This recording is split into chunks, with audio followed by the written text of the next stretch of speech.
전세살이의 팍팍함 속에서 드디어 내 집 마련의 꿈을 이뤘습니다. 하지만 그 기쁨도 잠시 아내의 황당한 요구에 저는 벼랑 끝에 선 기분이었습니다. 오빠, 우리 집 공동 명의로 해야지. 그 한마디가 제 심장을 얼어붙게 만들었습니다. 행복의 시작이어야 할 내 집 마련이 왜 저에게는 지옥의 문이 되고 만 걸까요?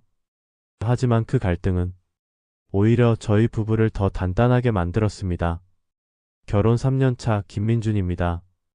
대기업에 다니며 남부럽지 않게 생활하고 있었죠.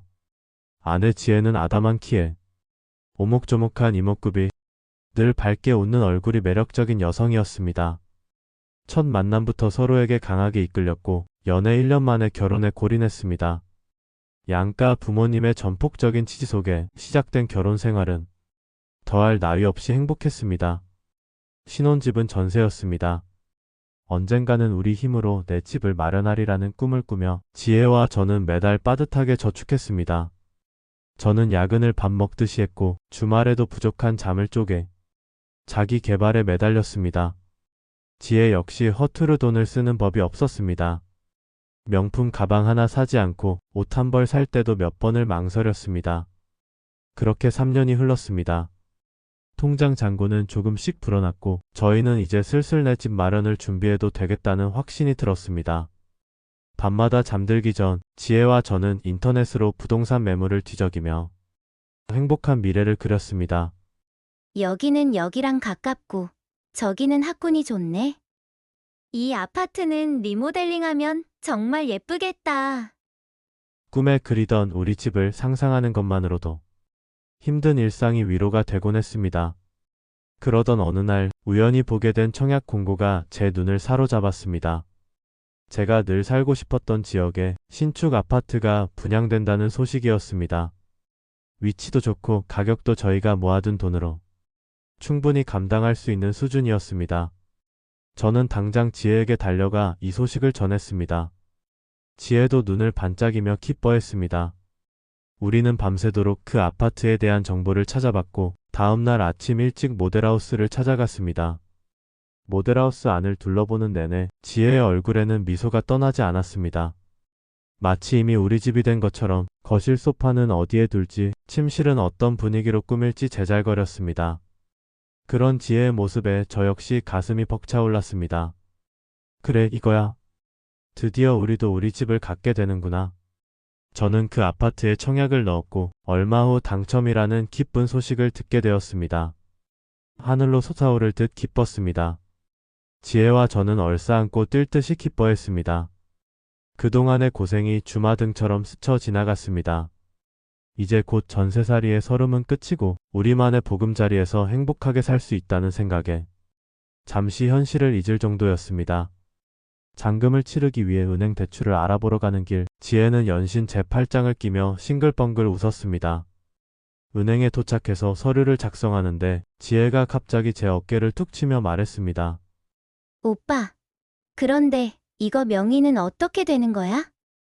저는 대수롭지 않게 대답했습니다. 내 이름으로 해야지. 우리 대출도 내 이름으로 받고 그동안 돈 모은 것도 거의 내가 번 돈이잖아. 그런데 제 말에 지혜의 표정이 순간 굳는 것을 느꼈습니다. 그리고 이어서 들려온 지혜의 말은 제 모든 행복감을 한순간에 산산조각 내버렸습니다. 오빠, 그게 무슨 말이야? 당연히 공동 명의로 해야 하는 거 아니었어? 지혜의 목소리에는 서운함이 가득했습니다. 저는 당황했습니다. 갑자기 무슨 소리야? 우리가 언제 공동 명의로 하자고 얘기했어? 그리고 집값 대부분이 내가 번 돈인데 내 명의로 하는 게 맞는 거 아니야? 저는 솔직히 지혜의 반응을 이해할 수 없었습니다. 그동안 저희는 집 마련에 대해 이야기할 때 명의에 대한 언급은 단 한 번도 한 적이 없었습니다. 저는 당연히 제 이름으로 할 생각이었고 지혜 역시 별다른 의견을 내비치지 않았으니까요. 지혜는 저를 쏘아보며 말했습니다. 오빠 혼자 돈 벌어서 집 샀어? 나도 맞벌이 하면서 생활비 보태고 용돈 아껴서 모았잖아. 게다가 맞벌이 부부가 집 사는데 공동명의 안 하는 사람도 있어? 그거 다 각자 재산으로 인정받고 세금 혜택도 더 받잖아. 지혜의 목소리가 점점 커졌습니다. 은행 직원이 저희를 쳐다보는 것이 느껴졌지만 지혜는 아랑곳하지 않는 듯 했습니다. 저는 순간 머리가 복잡해졌습니다. 지혜의 말이 틀린 건 아니었습니다. 지혜도 분명 결혼 생활 동안 저축에 기여했습니다. 하지만 전체 집값의 80% 이상은 제가 번 돈이었습니다. 대출금 역시 거의 제 소득을 기반으로 받는 것이었고요. 지혜야, 물론 너도 고생했지. 하지만 솔직히 내가 훨씬 더 많이 벌었고 대출도 내 이름으로 받는 건데 이건 불공평하다고 생각해. 제 말에 지혜의 눈에서 눈물이 그렁그렁 맺혔습니다. 오빠는 내가 오빠 돈 보고 결혼한 사람 같아? 어떻게 그렇게 말할 수 있어? 우리가 부부잖아. 부부는 모든 걸 함께 하는 거 아니었어? 집 명의도 당연히 공동명의로 하는 게 맞지. 지혜는 결국 울음을 터뜨렸고 저는 어찌할 바를 몰랐습니다. 은행 직원에게 양해를 구하고 저희는 일단 은행을 나왔습니다. 차에 타서도 지혜는 한참을 울었습니다. 저는 진정시키려고 노력했지만 지혜는 들은 척도 하지 않았습니다. 오빠가 나를 사랑한다면 당연히 그렇게 해줄 줄 알았어. 공동명의가 그렇게 아까워? 내 명의가 들어가는 게 그렇게 싫어? 그날 이후 집안 분위기는 얼음장 같았습니다. 지혜는 저와 눈도 마주치려 하지 않았고 밥도 따로 먹을 때가 많았습니다. 퇴근하고 집에 돌아오면 저는 늘 숨이 막히는 것 같았습니다.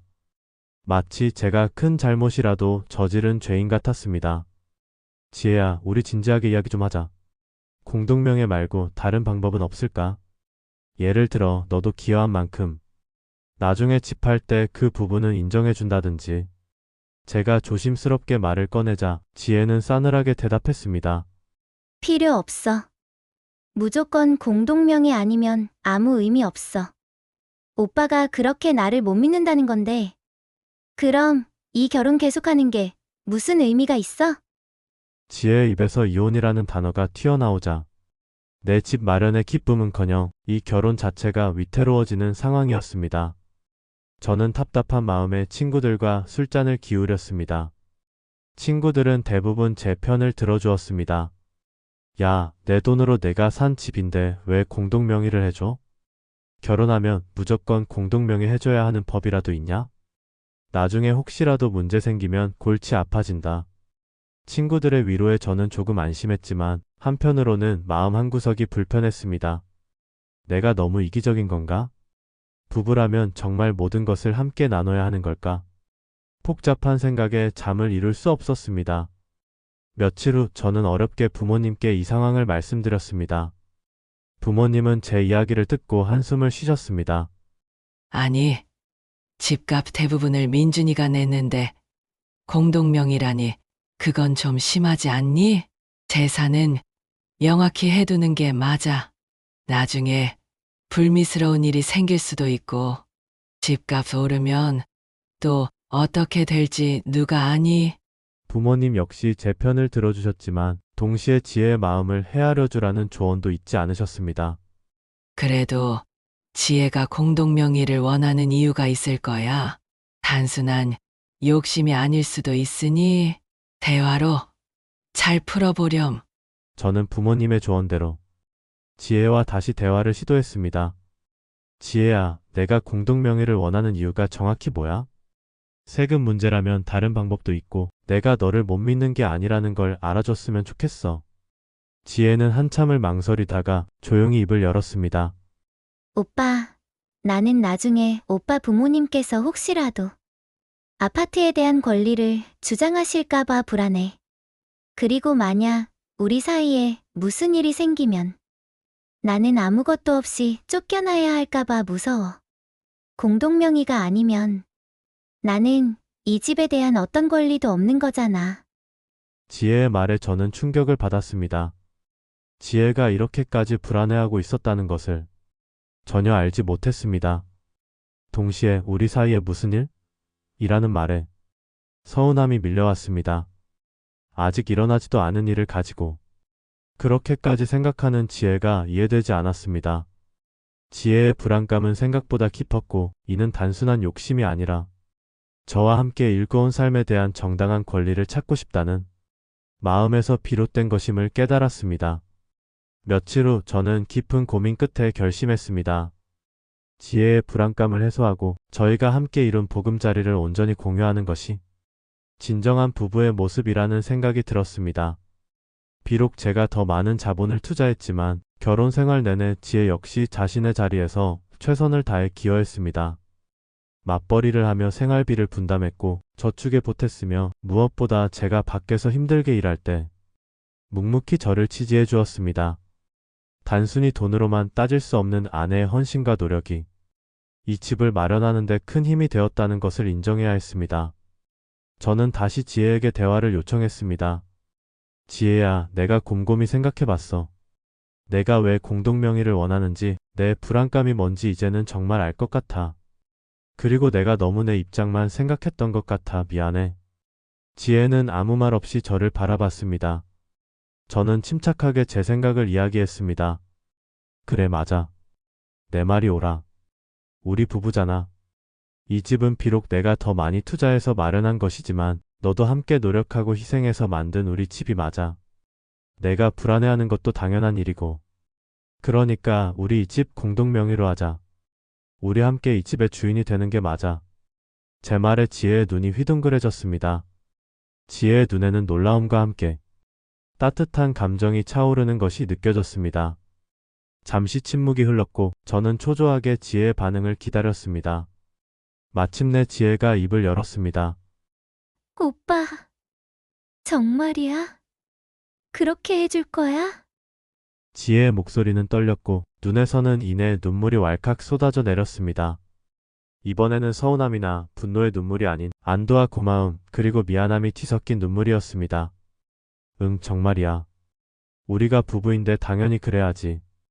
내가 너무 늦게 내 마음을 이해해줘서 미안해. 이제 이 집은 우리 둘의 집이야. 어떤 일이 있어도 내가 불안해할 일 없게 내가 더 노력할게. 저는 지혜를 품에 안았습니다. 지혜는 제 품에 안겨 한참을 흐느꼈습니다. 그 순간 오랜 시간 얼어붙었던 집안 분위기가 거짓말처럼 녹아내리는 것 같았습니다.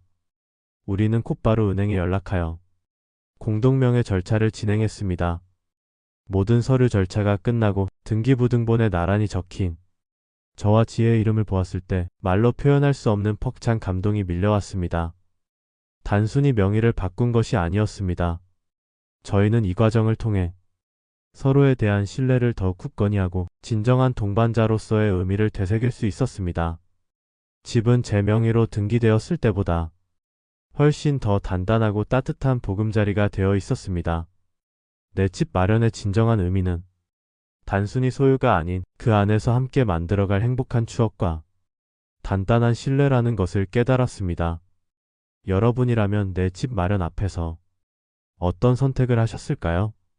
그리고 그 선택의 진정한 의미는 무엇이라고 생각하시나요? 여러분의 소중한 의견을 댓글로 남겨주세요. 구독과 좋아요, 알림 설정 잊지 마세요.